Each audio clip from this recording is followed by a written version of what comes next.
বেজন্মা বেহায়া মেয়ে কোথাকার, মায়ের সঙ্গে নিজেও চলে যেতে পারলি না?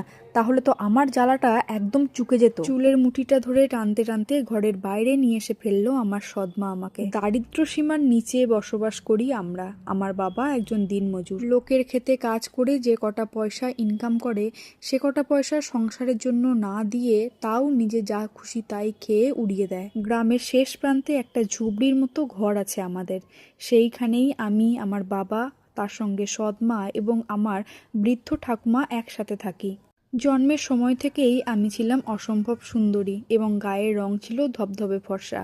আর ঠিক এই কারণেই আমার মাকে শুনতে হয়েছিল বিভিন্ন অপবাদ। আমি নাকি আমার বাবার সন্তান নই, তাই আমার মাকে দিনরাত এই একই কথা নিয়ে অত্যাচার করা হতো। আর একটাই কথা বলা হতো, যেখান থেকে যার কাছ থেকে এই মেয়েকে নিয়ে আসা হয়েছে তার কাছেই ফেলে দিয়ে আসতে। একটা সময় মায়ের প্রতি এত অসম্ভব অত্যাচার বেড়ে গিয়েছিল যে মা আর সহ্য করতে না পেরে ওই অতটুকু বয়সে আমাকে ছেড়ে চলে যায় না ফেরার দেশে। তখন থেকে আমি আমার ওই বৃদ্ধ ঠাকুমার কাছেই মানুষ হই।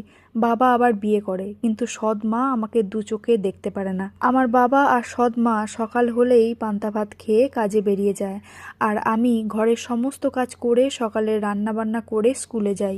এখন আমি অনেকটা বড়, এইচএস পাশ করেছি, রেজাল্ট বেরিয়েছে, আমাদের ডিস্ট্রিক্টের মধ্যে প্রথম হয়েছি। তবুও এরপর আমি আমার পড়াশোনাটাকে চালিয়ে যেতে পারবো কিনা সে নিয়ে ভীষণ সন্দেহ। বাবা আর সৎমা কোনো রকম একটা আমাকে বিয়ে দিয়ে দিতে পারলে বাঁচে, সে ছেলে যেমনই হোক, বিয়ে হলেই হলো। রেজাল্ট বেরোনোর পর আমি কলেজে ভর্তি হওয়ার জন্য হাতে পায়ে ধরলাম।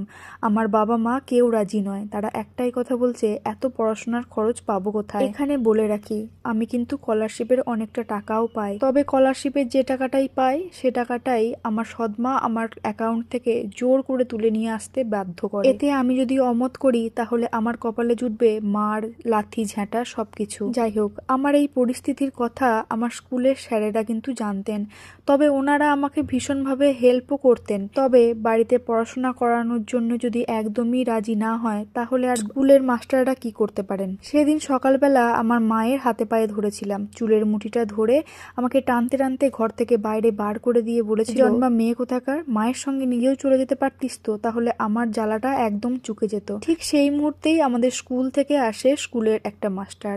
আসলে আমার স্যারেরা তো এই ঘটনার কথা আগে থেকেই জানতেন, আর ঠিক এই কারণেই আমার বাবা মাকে একটু বোঝানোর চেষ্টা করতে এসেছিলেন যাতে আমাকে পড়াশোনা করার অনুমতিটুকু দেয়। যাই হোক, সেই মুহূর্তে আমার বাবা আর তখন আমার স্যারের অনুরোধ ফেলতে পারেনি, আমার পড়াশোনা করার জন্য মত দেন। তবে আমার মা কিছুতেই ঘাড় পাতেনি। কলেজে ভর্তি হলাম, আর তার টাকা আমার ওই স্যারেরাই দিয়েছিলেন। সকালে রান্না বান্না সেরে ঘরের